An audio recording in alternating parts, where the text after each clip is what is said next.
Hello student, मैं मनीष मालवीय अनवेरा online school classes में आप सभी का स्वागत करता हूं।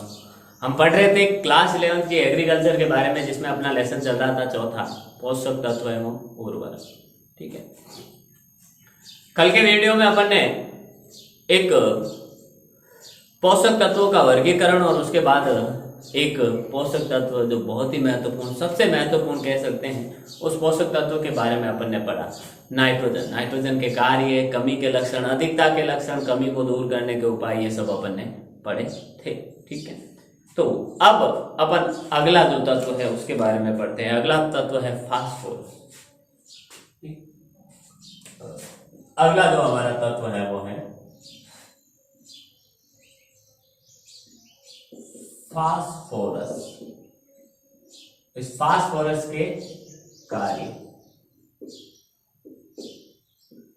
फास्फोरस के क्या कार्य हैं देखिए।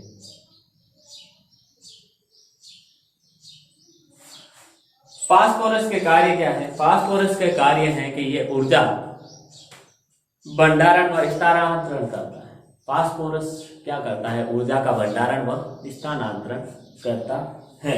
इसलिए कोशिका की ऊर्जा मुद्रा कहलाता है। इसीलिए फास्फोरस को कोशिका की ऊर्जा मुद्रा कहा जाता है। ठीक है, यह ऊर्जा भंडारण कहलाता है। कहलाता क्या है? करता है। इसलिए यह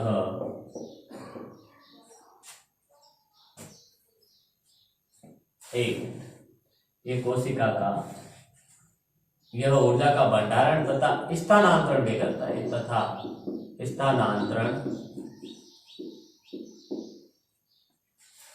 करता है। इसलिए कोशिका की ऊर्जा मुद्रा कहलाता है। ऊर्जा मुद्रा कहलाता है। दूसरा, ये पौधों के आनुवांशिक गुणों के अगली पीढ़ी में वाहक का कार्य करता है। पौधों के अंदर जो आनुवांशिक गुण होते हैं, जो एक पीढ़ी से दूसरी पीढ़ी में जाते हैं, उनको ले जाने का कार्य, उन गुणों को अगली पीढ़ी में ले जाने का कार्य कौन करता है? फास्फोरस करता है। पौधों के आनुवंशिक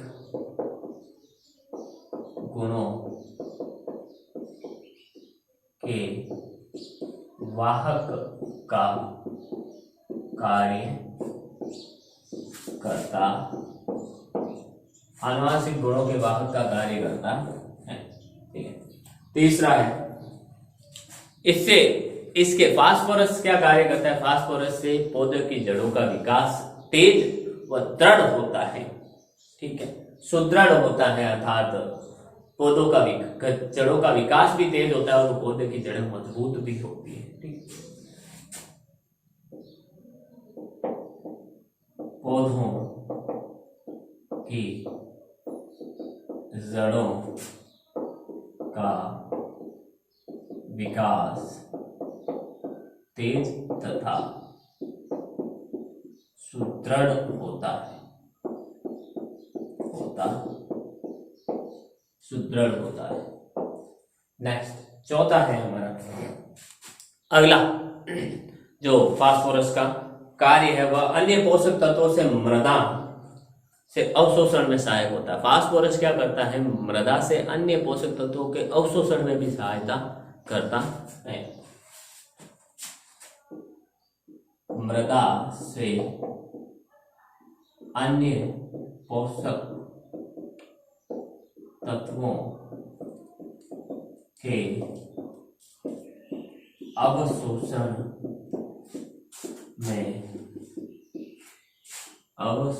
में सहायक होता है। ठीक है, अन्य अवशोषण में सहायक होता है। ठीक है, इनसे कोशिका विभाजन शीघ्र होता है। ठीक है, ये फास्फोरस क्या करता है, फास्फोरस की उपस्थिति से कोशिका विभाजन तेज गति से होता है। इसके कारण कोशिका विभाजन शीघ्र होता है, शीघ्र होता है, जल्दी होता है, शीघ्र होता है। ठीक है, बीज फास्फोरस की उपस्थिति से और क्या होता है कि बीज स्वस्थ उत्पन्न होते हैं, बीज सारे स्वस्थ होते हैं, खोखले नहीं होते हैं अंदर से। ठीक है, तथा बीजों का भार भी बढ़ता है फास्फोरस की उपस्थिति से। बीज स्वस्थ उत्पन्न होते हैं तथा बीजों का भार बढ़ता है। बीजों का क्या होता है, भार बढ़ता है, बीजों का भार लगातार बढ़ता रहता है।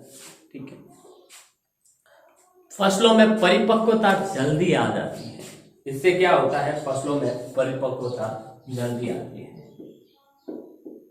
फसलों में परिपक्वता जल्दी आती है, फसलों में परिपक्वता जल्दी आ जाती है। ठीक है, इनमें दाने की, फास्फोरस की उपस्थिति से क्या होता है, दाने की उपज भूसे की अपेक्षा ज्यादा होती है। अर्थात जो भूसा अंदर कचरा होता है, किसके अंदर, फसलों के साथ जो एक्स्ट्रा कचरा होता है, एक्स्ट्रा पदार्थ, उसे भूसा कहते हैं। तो जिससे दाने की मात्रा कम हो जाती है। लेकिन जहाँ जिन पौधों में फास्फोरस संतुलित मात्रा में हो, ठीक है, वहाँ उन फसलों में क्या होता है, उन फसलों में जो भूसे की मात्रा कम होती है और दाने की मात्रा ज्यादा होती है।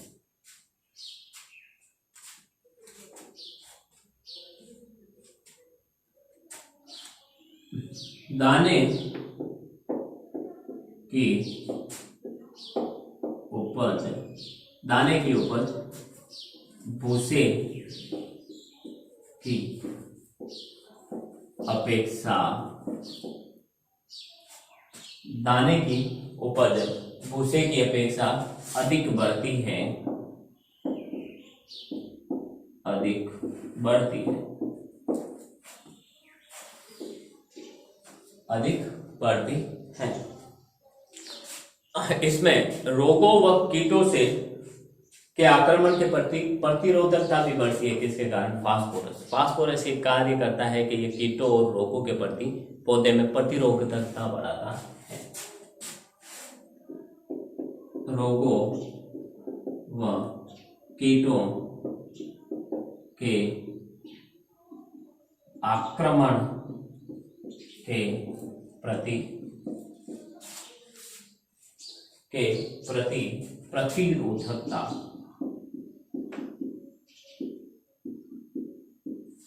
बढ़ाता है, प्रतिरोधकता बढ़ाता है।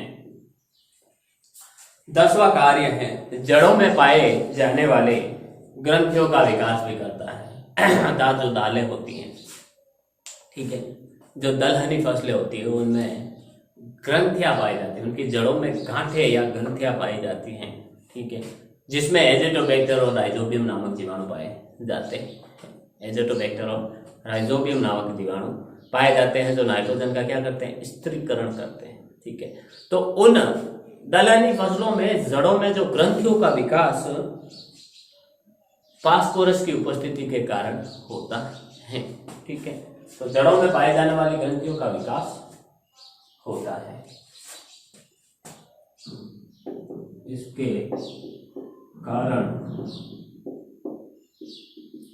जड़ों में पाई जाने वाली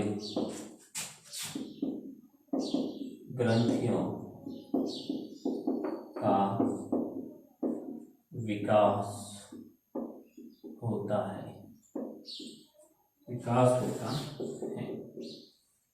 11वां इसका कार्य है अगला, यह अधिक नाइट्रोजन के बुरे प्रभाव को दूर करता है। पौधे में जो अधिक नाइट्रोजन से अत्यधिक नाइट्रोजन के अत्यधिकता से जो भी बुरे प्रभाव पौधे में दिखते हैं उनको दूर करने का कार्य कौन करता है? फास्फोरस करता है। यह अधिक नाइट्रोजन के दुष्प्रभाव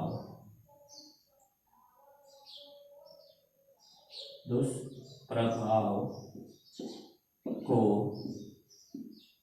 कम करता है।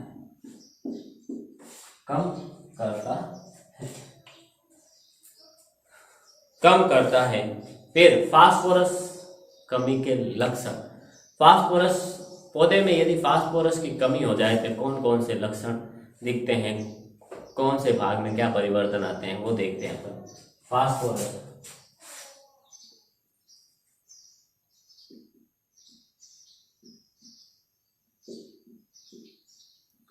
फास्फोरस की कमी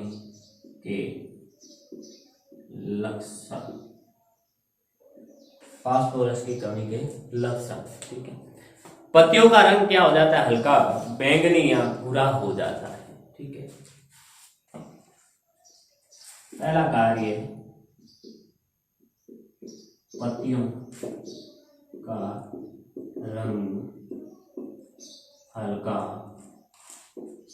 बैंगनी या भूरा हो जाता है। पत्तियों का रंग हल्का बैंगनी या भूरा हो जाता है। गतिशीलता के कारण, अब ये जो फास्फोरस होता है गतिशील तत्व होता है, इसकी गतिशीलता के कारण इसके लक्षण पहले तो पुरानी पत्तियों में दिखते हैं और बाद में नई पत्तियों में लक्षण दिखते हैं। गतिशीलता के कारण पहले पुरानी पत्तियों तथा बाद में नई पत्तियों पर लक्षण दिखाई देते हैं। पहले पुरानी पत्तियों और फिर नई पत्तियों पर लक्षण दिखाई देते हैं। जड़ों का वृद्धि एवं विकास बहुत कम हो जाता है। फास्फोरस की कमी होने पर जड़ों का वृद्धि एवं विकास कम हो जाता है। जड़ों का वृद्धि एवं विकास कम हो जाता है। जड़ों का वृद्धि एवं विकास कम हो जाता है। अगला है हमारा, ठीक है। अगला कमी के लक्षण क्या होते हैं? परिपक्वता देरी से आती है तथा फूल फल बहुत देर से बनते हैं। इनमें परिपक्वता बहुत देरी से आती है, अर्थात पौधे परिपक्व देरी से होते हैं, बाद में ज्यादा समय में पकते हैं तथा फल फूल भी देरी से बनते हैं। परिपक्वता देरी से आती है तथा फल फूल देरी से बनते हैं। बहुत देरी से बनते हैं, बहुत देर से लगते हैं। फल फूल बहुत देरी से लगते हैं, ठीक है। फलों या बीजों का आकार बहुत छोटा होता है। फलों या बीजों का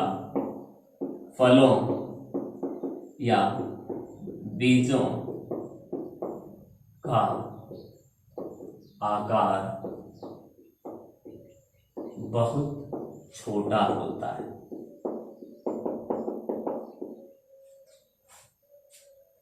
फलों या बीजों का आकार बहुत छोटा है। फास्फोरस की कमी हो जाने पर पौधे पर फल फूल तो बहुत देरी से लगते हैं, और जो फल फूल लगते हैं उनका आकार बहुत ही छोटा होता है, बीजों का आकार भी छोटा होता है। शाखाएं पतली व कमजोर हो जाती हैं। फास्फोरस की कमी से क्या होता है, शाखाएं पतली व कमजोर हो जाती, शाखाएं क्या हो जाती है, पतली व कमजोर हो जाती है। फास्फोरस की कमी से शाखाएं पतली हो जाती है और कमजोर हो जाती हैं। ठीक है, पौधे इनमें छोटे रह जाते हैं। फास्फोरस की कमी से पौधे बौने रह जाते हैं या छोटे रह जाते हैं तथा पत्तियों का रंग गहरा हरा हो जाता है, गहरा हरा हो जाता है।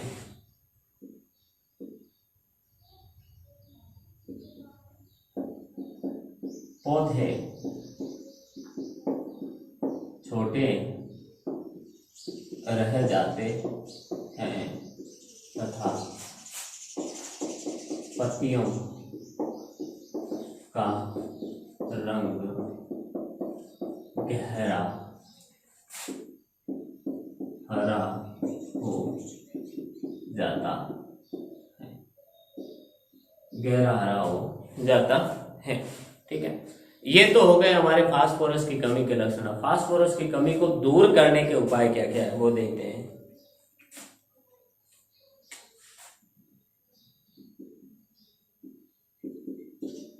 फास्फोरस की कमी को दूर करने के उपाय, फास्फोरस की कमी को दूर करने के उपाय क्या क्या है देखिए। इसका सबसे उत्तम उपाय यही है कि फॉस्फेट की मात्रा का निर्धारण मृदा परीक्षण के आधार पर तथा फसल योजना बनाते समय अवश्य करें।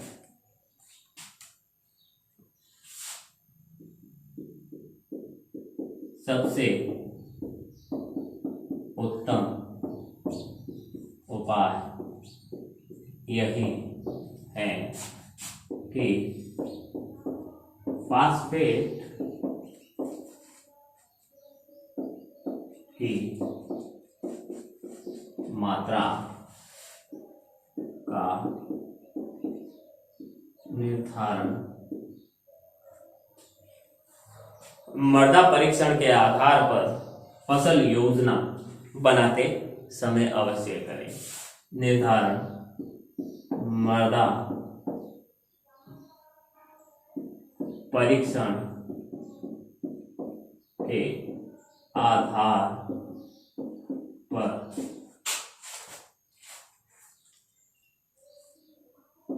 फसल योजना बनाते समय अवश्य करें।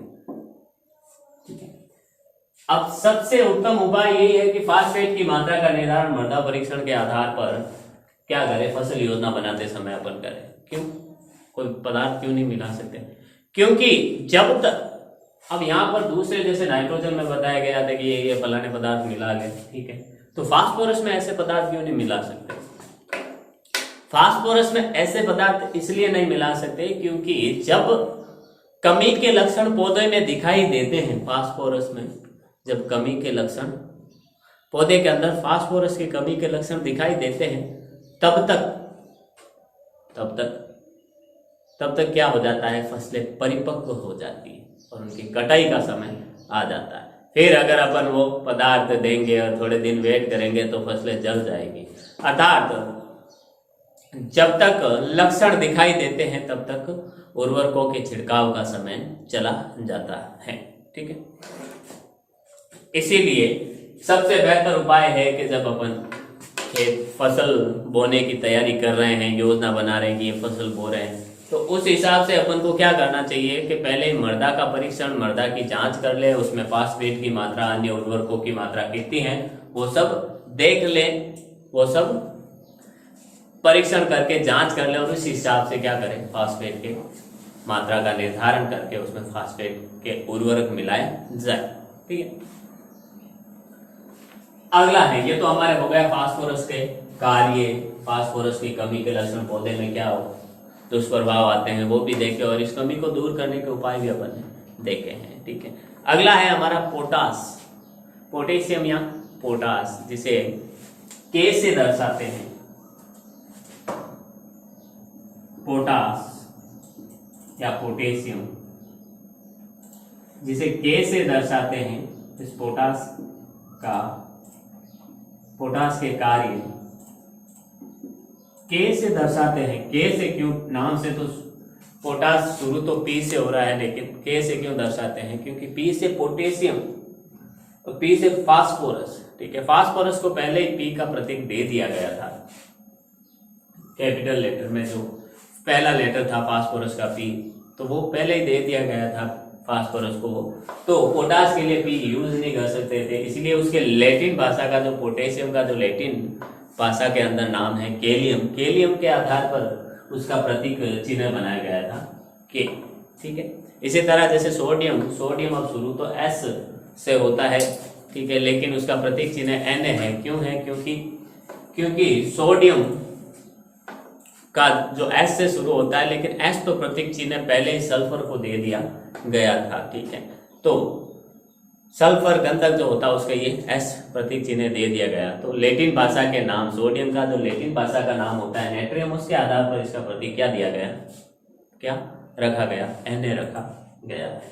ठीक है, अगला देखिए, पोटास के कार्य। पोटास के कार्य अपन शुरू करते हैं। पहला, पोटास का कार्य क्या होता है, ये पत्तियों के रंध्रों के, पत्तियों के ऊपर या नीचे की तरफ जो रंध्र पाए जाते हैं, ठीक है, पत्तियों की सतह पर जो रंध्र पाए जाते हैं उनके खुलने और बंद होने को नियमित करता है। कब पत्तियों के रंध्र खुलेंगे और पत्तियों के रंध्र बंद होंगे, वो किसके द्वारा, पोटास या पोटेशियम के द्वारा निर्धारित होते हैं। पहला कार्य, पत्तियों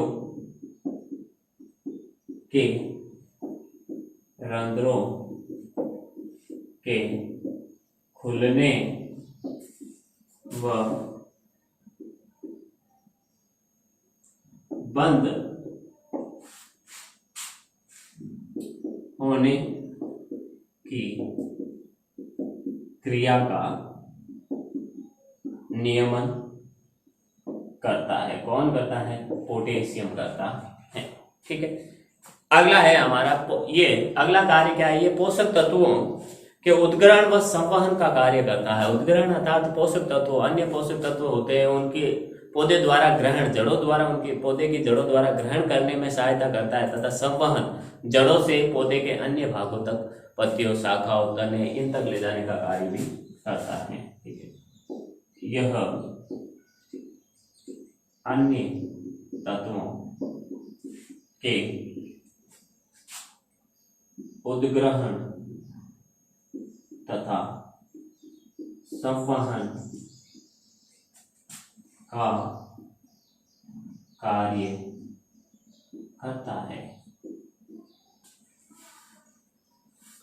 यह अन्य तत्वों के उद्ग्रहण तथा संवहन का कार्य करता है। ठीक है, फसल को गिरने से रोकता है, अर्थात तो पोटेशियम क्या करता है, फसलों को दृढ़ता, तने को दृढ़ता प्रदान करता है, जिसके कारण फसलें सीधी खड़ी रहती हैं।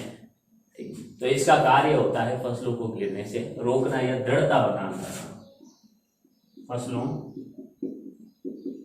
को गिरने से रोकता है, फसलों को क्या करता है, गिरने से रोकता है।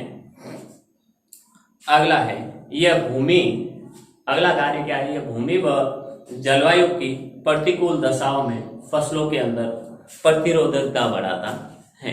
अर्थात भूमि पर अगर भूमि जमीन अगर फसल के अनुकूल नहीं हो, जलवायु, बाहर की जलवायु, हवाएं जो, ठीक है, वातावरण, तापमान, ये सब फसलों के अनुकूल नहीं हो, तो उस समय ये पौधों के अंदर प्रतिरोधकता, उन पर प्रतिकूल परिस्थितियों को सहने की क्षमता विकसित करता है, बढ़ाता है।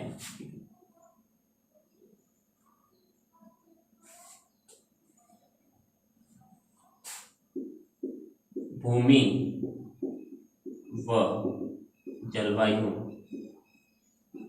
की प्रतिकूल परिस्थितियों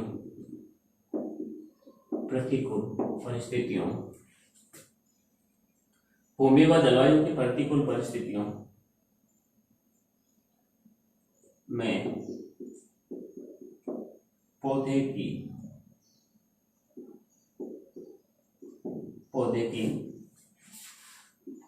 प्रतिरोधकता बढ़ाता है। क्या बढ़ाता है? प्रतिरोधकता बढ़ाता है।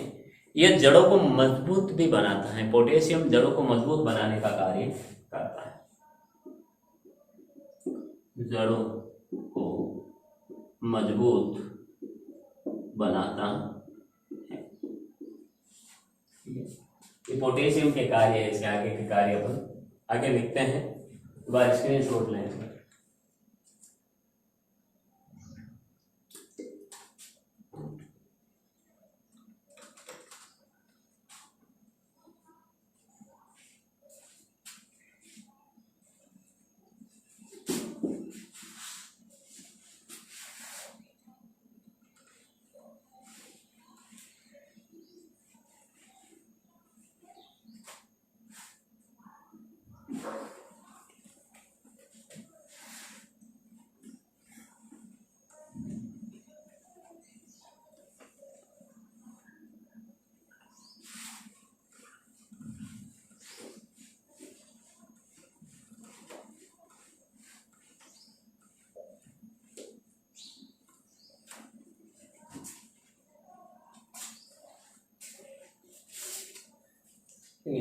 तो जड़ों को मजबूत बनाता है। अगला जो कार्य है छठा हमारा, ये बीमारी व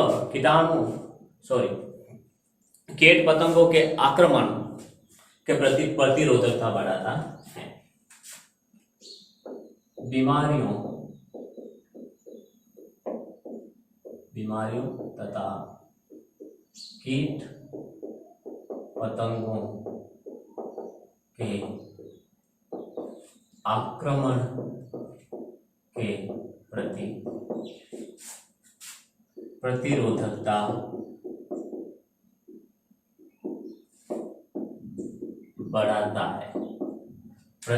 बढ़ाता है। सातवां कार्य क्या है? ये फसलों की गुणवत्ता में वृद्धि होती है। इससे पोटेशियम से फसलों की गुणवत्ता में वृद्धि होती है। अर्थात फसलों के जो भी फसलें अनाज की फसलें आती है उनके अंदर गुण अच्छे होते हैं। अच्छे फसलों की गुणवत्ता में वृद्धि होती है। फसलों की गुणवत्ता में वृद्धि होती है। आठवां है, ठीक है, शर्करा निर्माण और संवहन में सहायक होता है। जो गन्ना होता है उसमें शर्करा निर्माण में भी सहायक होता है और संवहन में भी, उसके संवहन में भी सहायक होता है। शर्करा निर्माण व संवहन में सहायक होता है। संवहन में सहायक होता है। संवहन में सहायक होता है। अनाज के दानों में अगला कार्य क्या है? अनाज के दानों में अगर अधिक गुदा पैदा करके क्या करता है? उन्हें सुडोल बनाता है। जो अन्य अनाज के दानों के अंदर जो खाने योग्य पदार्थ पाया जाता है, जिसे अपन भोजन के रूप में ग्रहण करते हैं, उस पदार्थ को बढ़ाता है, उस पदार्थ की मात्रा को बढ़ाता है, जिससे वो अनाज के दाने सुडोल दिखाई देते हैं।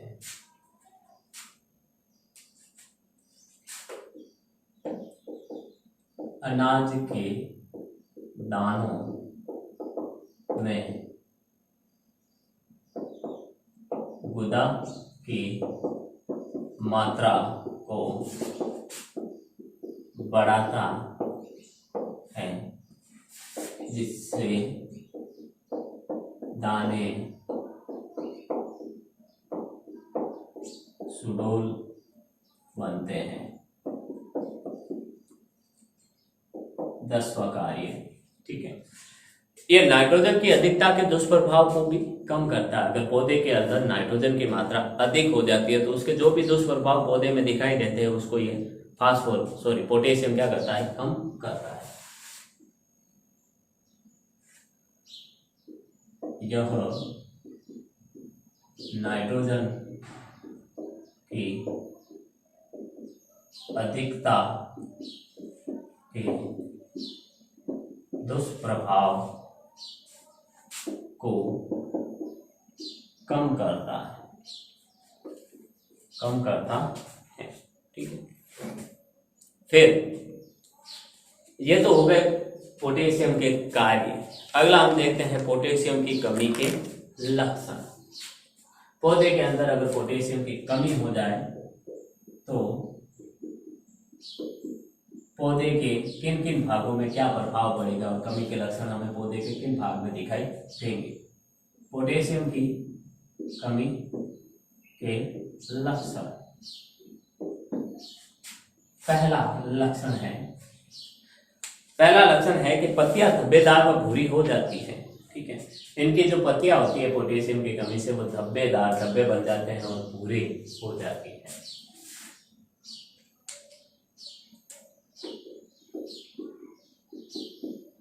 पत्तियां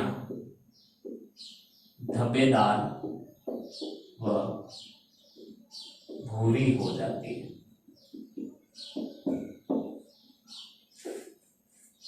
पत्तियां धब्बेदार व भूरी हो जाती है। पत्तियां समय से पूर्व ही गिर जाती हैं। पोटेशियम की कमी होने पर समय से पहले ही क्या हो जाती हैं, पत्तियां गिर जाती हैं। पत्तियां समय से पूर्व गिर जाती है, ठीक है, गिर जाती है। पौधे की वृद्धि में कमी आती है, ठीक है। पोटेशियम की कमी से क्या होता है, पौधे की वृद्धि भी कम होती है। पौधे की वृद्धि में कमी आती, पौधे की वृद्धि में क्या होती है, कमी आती है। पौधे की लंबाई कम होती है, कम बढ़ती है, ठीक है। तना कमजोर हो जाता है, तना अर्थात तो मुलायम हो जाता है, लचीला होने लगता है, ठीक है, जिसको आसानी से तोड़ सकते हैं। तना कमजोर हो जाता है, तना कमजोर हो जाता है, लचीला हो जाता है, ठीक है। पत्तियों के अगला दुष्प्रभाव या कमी के लक्षण हमें कैसे दिखाई देते हैं। इनके पत्तियों के सिरे व किनारे झुलस जाते हैं। सिरे व किनारे क्या हो जाते हैं, झुलस जाते हैं, अर्थात इसका जो पत्ती का सिरा होता है, ठीक है, ऊपर वाला, और इसके जो किनारे होते हैं वो जल जाते हैं, झुलस जाते हैं, ठीक है।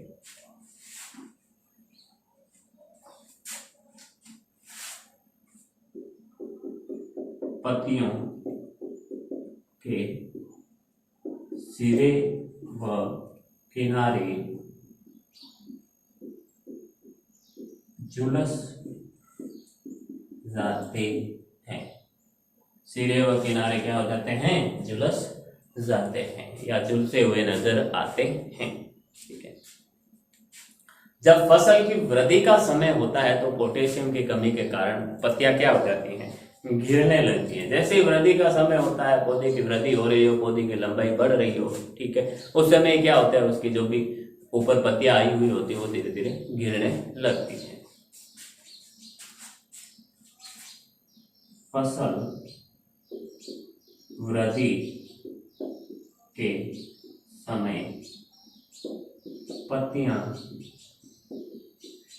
गिरने लगती हैं, पत्तियां गिरने लगती हैं, ठीक है। जो फल वाले वृक्ष होते हैं, ठीक है, उनमें अगर पोटेशियम की कमी हो तो उन पर फल व फूल कम मात्रा में लगते हैं, कम लगते हैं। कम लगते हैं। तो फल वृक्षों में फल व फूल कम लगते हैं। फल व फूल क्या होते हैं? कम लगते हैं। अब पोटेशियम की कमी से क्या होता है? पत्तियों का जो रंग होता है, ठीक है, गहरा हरा हो जाता है। पत्तियों का रंग, पत्तियों का रंग गहरा हरा हो जाता है।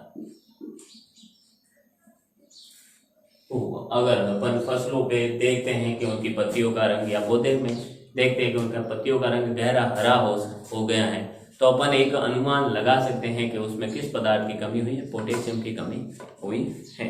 ठीक है, पोटेशियम की कमी होने पर क्या होता है कि रोग और कीटों का जो आक्रमण होता है, प्रकोप होता है, वो बढ़ जाता है। रोगों व कीटों का आक्रमण या प्रकोप बढ़ जाता है। क्यों? क्योंकि पोटेशियम क्या करता है? पौधे के अंदर रोगों से और कीटों से लड़ने की क्षमता का विकसित करता है, प्रतिरोधकता बनाए रखता है। जब पोटेशियम ही पौधे में नहीं होगा तो आराम से कीट पतंगे उस पर आ जाएंगे। ठीक है, कीट पतंगे और रोग उसमें लग जाएंगे, जिससे वह पौधे को भारी नुकसान होगा। ये तो है हमारे पोटेशियम की कमी के लक्षण पौधे में किस प्रकार दिखाई देते हैं। अब अपन पढ़ते हैं दूर करने के उपाय। पोटेशियम की कमी को दूर करने के उपाय अपन देखते हैं। देखिए, पोटेशियम की कमी को दूर करने का उपाय यही है। ठीक, तो अब मैं आपको एक लाइन बोलूंगा और आपको याद करना है। पिछले जो अपन ने पढ़ा है, पिछला फास्फोरस, उसमें क्या लाइन लिखी थी? पोटास की कमी के लक्षण, सॉरी, कमी को दूर करने के उपाय क्या होते हैं?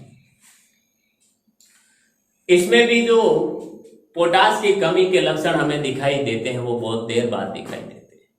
तब तक क्या होता है? फसल परिपक्व हो जाती है, अर्थात अत्यधिक देरी के बाद दिखाई देते हैं। जब तक ये लक्षण दिखाई देते हैं तब तक फसल परिपक्व हो चुकी होती है। ठीक है, तो सबसे अच्छा उपाय क्या है? सबसे अच्छा उपाय यही है, पोटास की मात्रा का निर्धारण मृदा परीक्षण के आधार पर फसल योजना बनाते समय करना चाहिए। सबसे अच्छा उपाय यही है कि पोटास की मात्रा का निर्धारण मृदा परीक्षण के आधार पर फसल योजना बनाते समय करना चाहिए। पोटास की मात्रा हमें कितनी मिलानी है वो उसी समय निर्धारण करने रहना चाहिए जब अपन ने मृदा का परीक्षण किया हो, और उस मृदा के परीक्षण के आधार पर हमें पता चलता है कि इसमें पोटास की मात्रा की कितनी कमी है और हम जो फसल बो रहे हैं उसको उस पोटास की कितनी आवश्यकता है। तो उस आधार पर हमें फसल बोने से पहले क्या करना चाहिए, फसल योजना में देखना चाहिए कि पोटास की हमें कितनी मात्रा में लानी चाहिए। मृदा परीक्षण करते हैं तो उसमें सभी तत्वों की मात्रा के बारे में हमें पता चल जाता है। इसके साथ हमारे लिए जो पोटास था वो पूरा हुआ। ठीक है, स्क्रीनशॉट ले एक बार आप इसका।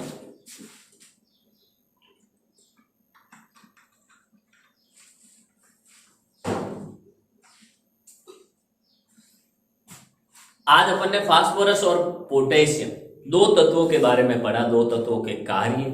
सबसे पहले अपन ने फास्फोरस के कार्य पढ़े, फिर फास्फोरस की कमी के लक्षण और फास्फोरस की कमी को दूर करने के उपाय भी पढ़े।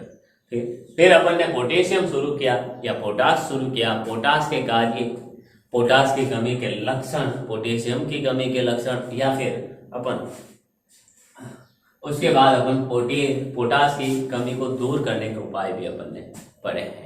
उम्मीद करता हूं जो भी आज हमने पढ़ा है वो आपको समझ में आया होगा। आने वाली क्लास में अपन कैल्शियम के बारे में पढ़ेंगे। ठीक है, कैल्शियम जो पोषक तत्व है उसके बारे में, मैग्नीशियम के बारे में पढ़ेंगे। ठीक है, ये सब इंपॉर्टेंट जो तत्व है उनके बारे में अपन, उनके कार्य, लक्षण, कमी को दूर करने के उपाय, सब कुछ अपन पढ़ेंगे। तो आज उम्मीद करता हूँ आज जो भी पढ़ा आपको समझ में आया होगा। मिलते हैं अपन अगली क्लास में, तब तक के लिए घर में रहिए, सेफ रहिए, सुरक्षित रहिए, अपना और अपने घर वालों का ध्यान रखिए, मास्क का उपयोग करें, लगातार सैनिटाइजर का उपयोग करें, सैनिटाइजर से अपने कंटिन्यू साबुन से हाथ धोते रहें, साबुन से हाथ धोते रहें तथा सोशल डिस्टेंसिंग का पालन करें, अनावश्यक रूप से बाहर ना घूमें। मिलते हैं अगली क्लास में, तब तक के लिए all the best, thank you.